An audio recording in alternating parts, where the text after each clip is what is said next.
નમસ્કાર દર્શક મિત્રો, અવર રાઇટ્સ ન્યૂઝમાં આપનું હાર્દિક સ્વાગત છે।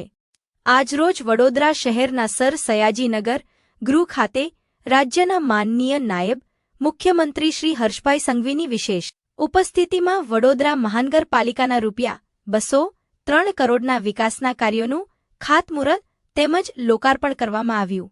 જોરદાર તાળીઓ થઈ જાય।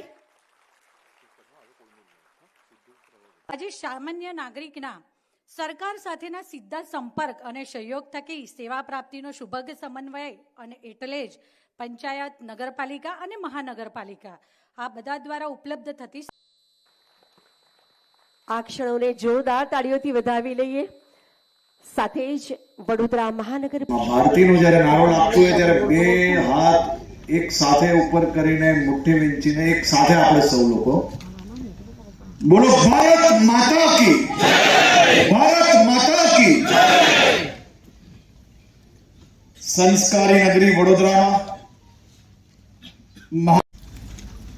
203 કરોડ રૂપિયાના વિવિધ પ્રકલ્પોના ખાતમુહૂર્ત અને લોકાર્પણ પ્રસંગે આપણી સૌની વચ્ચે ઉપસ્થિત મારા સાથી મંત્રી વડોદરાના ધારાસભ્ય આદરણીય શ્રીમતી મનીષાબેન વકીલ, વિધાનસભામાં અમારા કેપ્ટન અને વડોદરાના સિનિયર ધારાસભ્ય પણ હજી બી આમ યુવાન જેવા છે એવા યોગેશ કાકા,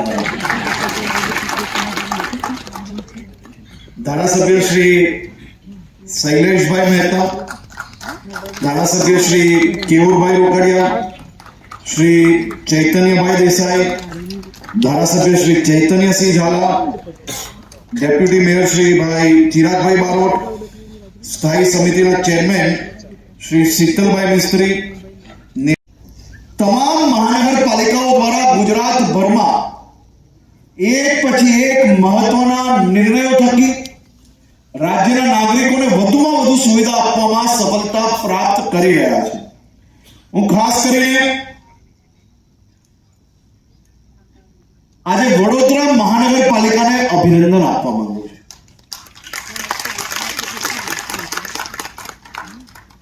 આ તાલી દિલથી વાગવી જોઈએ અને મજબૂત વાગવી જોઈએ।